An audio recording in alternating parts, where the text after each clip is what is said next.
Welcome to the news on NTA International. I am Comforts Fashion. Let's begin with the headlines. Nigeria and China express interest to collaborate in humanitarian affairs and poverty reduction.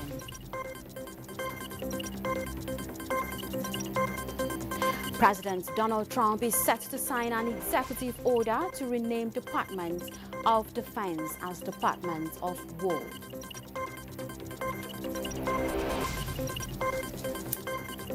Thailand's parliament elects conservative construction magnate Anutin Chanvirakul to serve as the nation's new prime minister.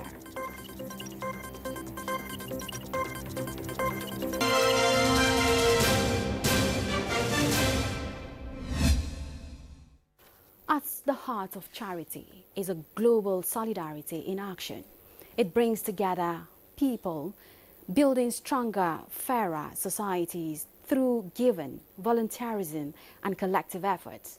Beyond urgent aid, charity powers healthcare, education, cultural preservation, and protect the vulnerable. Haman Jabani reports that as the world marks the 2025 International Day of Charity, the charge is for everyone to step forward and join in acts of kindness as well as philanthropy to tackle not just poverty, but its deepest roots. The International Day of Charity is observed world over every year on September 5th. It is a day aimed at helping people and communities in need through kindness, donations, and service. Meet Dominic and Mercy. They have been at Victorian Children's Home since they were just 7 and 6 months old. Now, 9 and 8 years old, they have grown up, never knowing who provides for them, but always having what they need: education, care, and hope for the future. I feel here better. I came here since when I was small, and they have been taking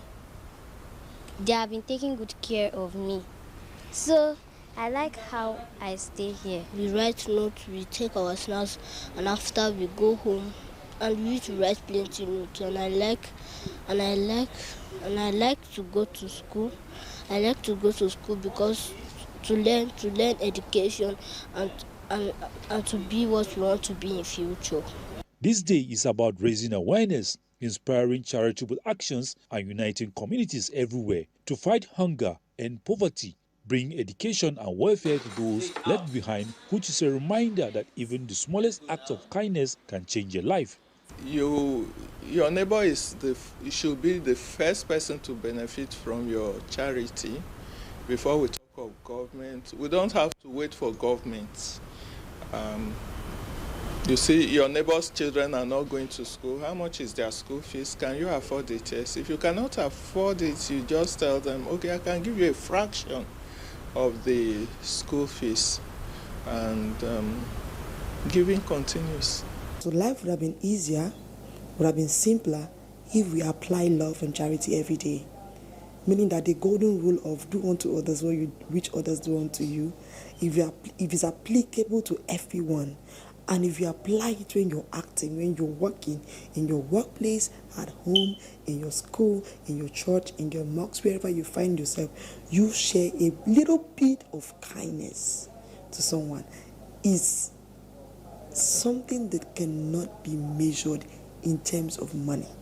For 2025, the theme calls for global generosity, for stronger community support, as well as for honoring organizations and individuals who give selflessly at home and beyond. It is a call to action. Support a cause, volunteer, speak up for fairness and justice. As the world celebrates this day, Dominic and Mercy are thankful for every gift, every gesture, every unseen hand that shaped their life's journey. And their life's project is quite a lesson for us all, that no act of kindness is ever too small. Haman Jabani, NTA News. Nigeria and the People's Republic of China have expressed interest to collaborate in humanitarian affairs and poverty reduction. This was during a courtesy visit by the Chinese ambassador to Nigeria, Yudun Hai, to the Minister of State Humanitarian Affairs and Poverty Reduction, Dr. Yusuf Tanko Sununu, in Abuja. The minister, while acknowledging the good intentions of the Chinese government in partnering with the ministry, expresses Nigeria's eagerness to learn from China's experiences with areas of collaboration to include skills to wealth training programs, capacity building for frontline workers, and prompt response in humanitarian assistance to vulnerable populations. The Chinese ambassador to Nigeria, Yu Dunhai, expressed his country's willingness to share expertise with Nigeria and gave assurances that the Chinese embassy is ready to partner with the ministry to achieve common goals. Nigeria congratulates the state of Qatar on its 54th anniversary of independence. Nigeria's Foreign Affairs Minister Yusuf Tuga conveyed warm felicitations, reaffirming Nigeria's commitment to strengthening bilateral ties in trade, energy, security and education. Yusuf Tuga, in a message to Qatar's Prime Minister and Minister of Foreign Affairs, Sheikh Mohammed bin Abdulrahman Al Thani, commends the resilience, unity and progress of the Qatari people.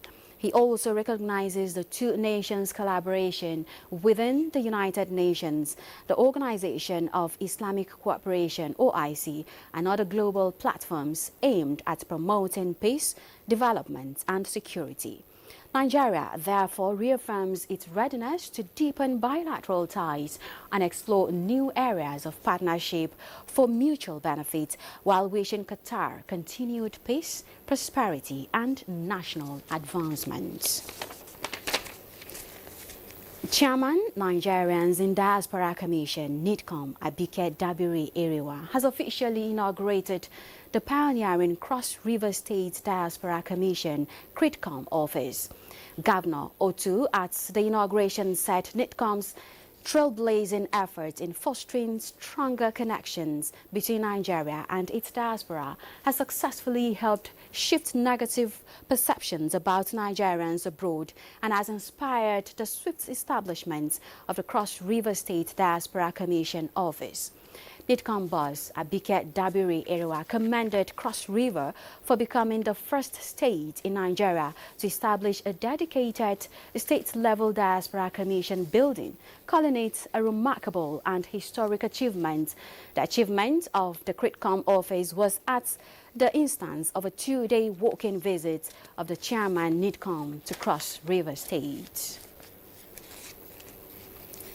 Thailand's parliament has elected conservative construction magnate Anutin Chanvirakul to serve as the nation's new prime minister. Francis Udojo tells us more. Thailand's Anutin Chanvirakul was elected prime minister after breezing through a parliamentary vote, defeating the candidate of the Shinawatra family's once-dominated ruling party to end a week of chaos and political deadlock. Official final results showed Anutin won 311 votes, securing a comfortable majority of the 492 members of parliament in the National Assembly's lower house. With the decisive backing of the opposition, Anutin easily passed the threshold of more than half of the lower house votes required to become premier. Anutin, a wise deal-maker, has been a mainstay in Thai politics throughout years of turmoil, positioning his Bujanthai party strategically between warring elites embroiled in an intractable power struggle and guaranteeing its place in a succession of coalition governments. His defeat of rival contender Shah Kazim Netisri was a humiliation for the ruling Pheu Thai party, the once unstoppable populist of influential billionaire Thaksin Shinawatra, who just left Thailand for Dubai, where he spent the bulk of his 15 years in self-imposed exile. Meanwhile, as Guyanis await the results of the national elections after polls closed, an European Union observer mission said an uneven playing field had advantaged incumbent President Irfan Ali and his party. The English-speaking South American country voted Monday to decide who will manage its newfound oil riches and navigate rising tensions in a territorial dispute with neighbor Venezuela. In a parliamentary report, The European Union mission said election day was peaceful and efficiently run, and the campaign was competitive with fundamental freedoms mostly respected. Yet, an undue advantage of incumbency distorted the level playing field during the election campaign, it said. A mission of the US-based Carter Center said its observers had witnessed no significant irregularities, but also highlighted there was not a level playing field. According to a 2024 report by the Inter-American Development Bank, 58% of Guyanese lived in poverty despite an oil boom that has quadrupled the state budget to $6.7 billion in 2025 since production began in 2019. Francis Udojo, NT News. Britain's Deputy Prime Minister, Angela Rayner, has resigned after admitting underpaying on a property tax, which is a major blow to Prime Minister Keir Starmer's Labour government. Rayner said she had decided to quit following the findings of an independent investigation, which concluded that she did not heed the caution of legal advice she had received and had breached the ministerial code. Consequently, British Foreign Secretary David Lammy has been appointed Deputy Prime Minister following Angela Rayner's resignation for breaching the ministerial code over the purchase of a flat in southern England. President Donald Trump is set to sign an executive order on Friday to rename the Department of Defense the Department of War. A White House official announced Thursday. The move aims to leave a lasting mark on the federal government's largest agency. The executive order will authorize Defense Secretary Pete Hegseth and department officials to use titles such as Secretary of War, Department of War, and Deputy Secretary of War in official correspondence and public communications, according to a White House fact sheet. Additionally, the order directs Hegseth to propose legislative and executive steps to make the renaming departments permanent. The renaming of the Department of Defense is the largest in this effort to reshape federal institutions. Uganda has stepped in to help train a batch of 1,800 new army recruits of the Central African Republic.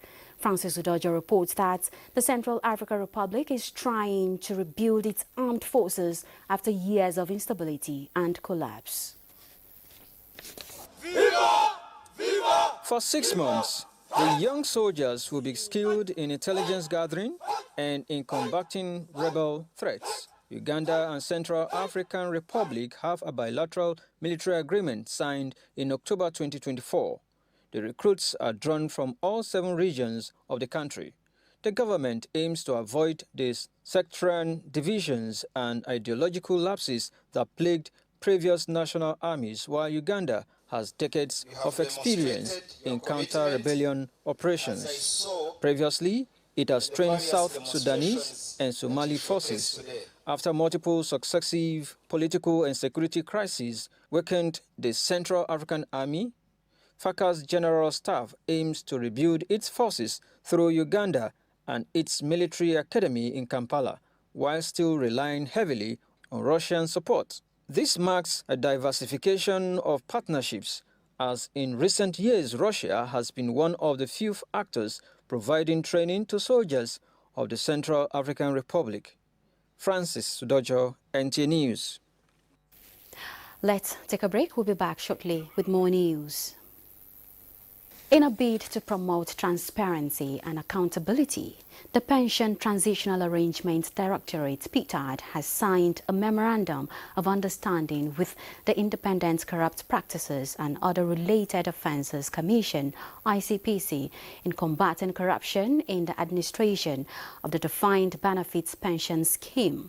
In a statement by the head of corporate communication, Olugbenga Ajayi, the MOU between the two institutions provides a legal framework for collaboration in in monitoring, investigating and preventing corrupt practices within the DBS pension system. The statement further says leveraging on combined strength will significantly enhance the capacity to detect and prosecute corruption-related offences in the system, which is in line with President Bola Ahmed Tinubu's renewed hope agenda. In a sustained and coordinated nationwide operation to safeguard public health, the National Agency for Food and Drug Administration and Control, NAFDAC, has arrested a local footballer, Ikechukwu Elijah, in Apo Waru area of Abuja for manufacturing and distributing hazardous, unregistered chemicals to unsuspecting members of the public. In a statement signed by the Deputy Director, PR Protocol, Adegoiga Oshiemi, the suspect, who operated an illegal factory in a residential building, was known for counterfeiting popular brands of chemicals and insecticide. Initially, when approached for interrogation, he denied any knowledge of chemical production in the area. However, he later confessed to the crime and admitted ownership of the illegal facility. In a related operation, the team discovered and sealed an illegal water factory, MZ Table Water, in the Damangaza district of Abuja for producing various brands of packaged water in unhygienic conditions with a fake and expired license. Acting on discreet intelligence, the team also moved swiftly to a shopping plaza opposite World Trade Center on Constitution Avenue in the Central Business District of Abuja, where they confiscated counterfeit rice, packaging materials and sealing machines used to rebag popular rice brands for sale to the public. The street value of the seized items is estimated at over 60 million naira. All suspects arrested during the operations will be charged to courts in accordance with the law.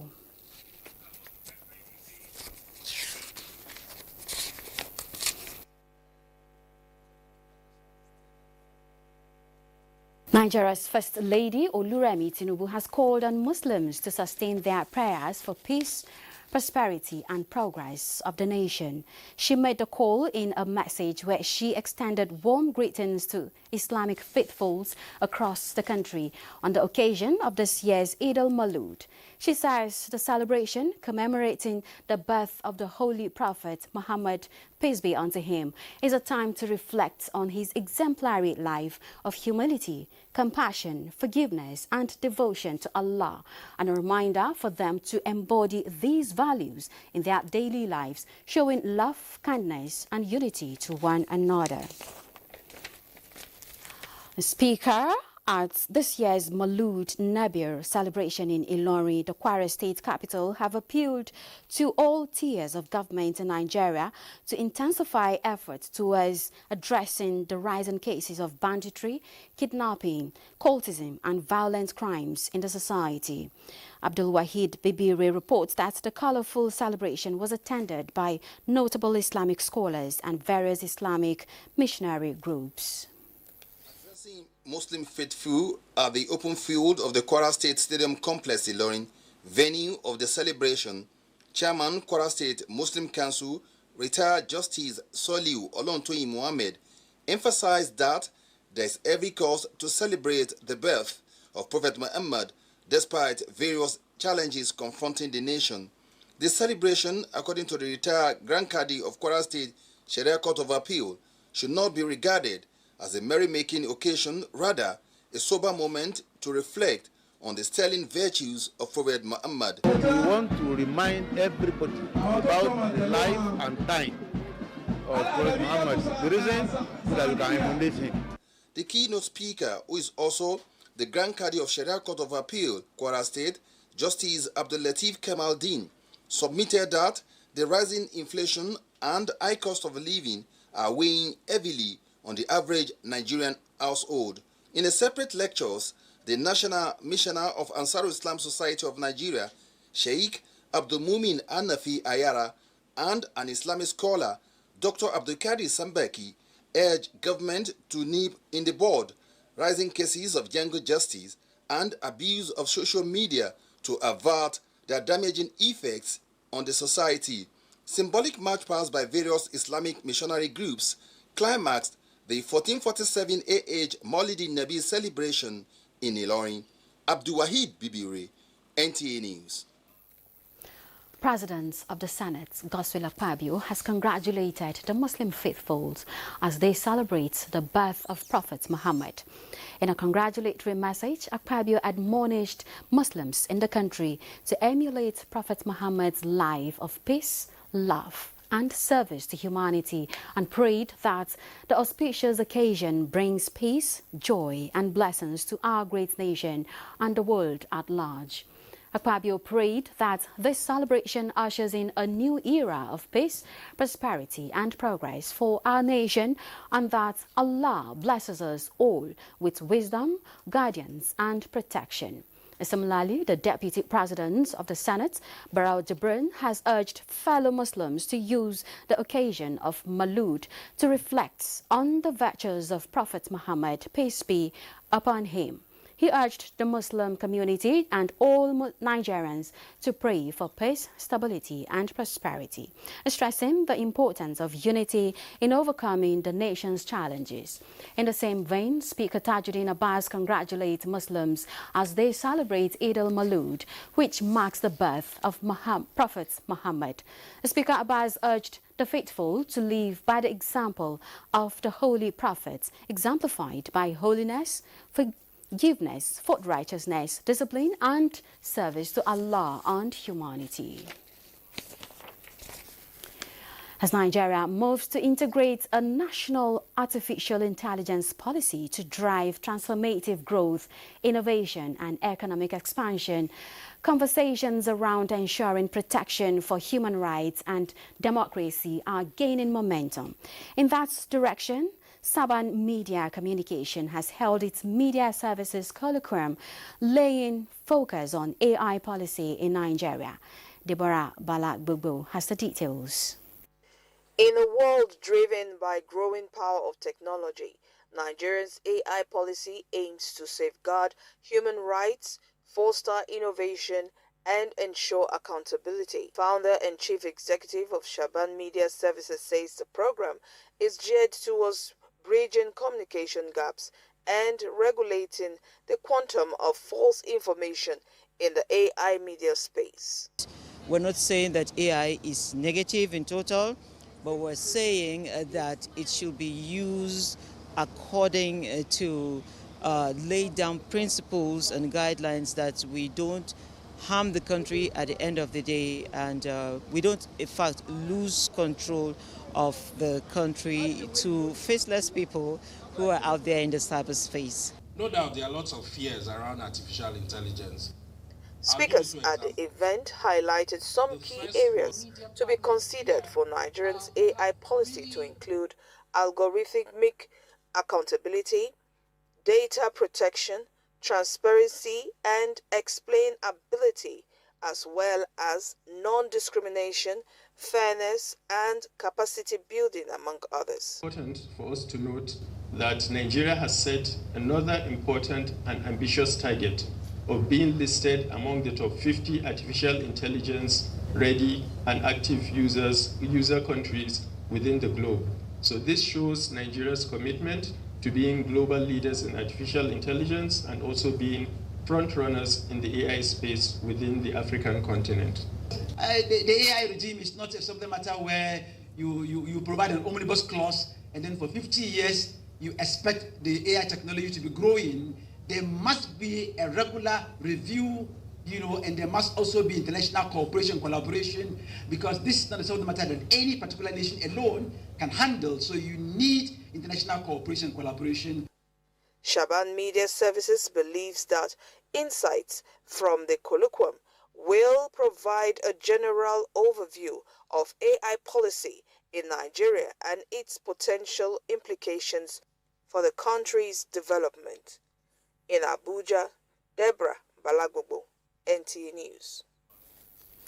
The Federal Ministry of Arts, culture, tourism and creative economy and the National Sports Commission have signed a Memorandum of Understanding MOU to develop a national arts, cultural, creative, tourism and sports innovation hub within the Mashood Abiola National Stadium, Abuja. The hub will feature a range of facilities, including a National Museum of Arts and Culture, entertainment arena and performance center, youth, creative and entrepreneurship center, and sports heritage pavilion. The partnership aims to harness the creative, cultural and sports sectors for national development, youth empowerment and global visibility.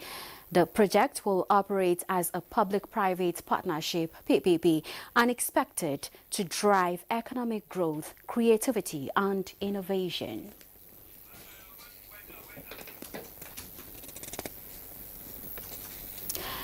And next is a check on Saturday's weather prospects.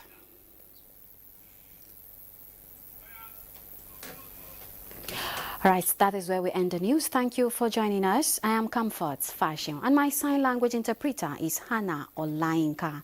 Thanks for watching.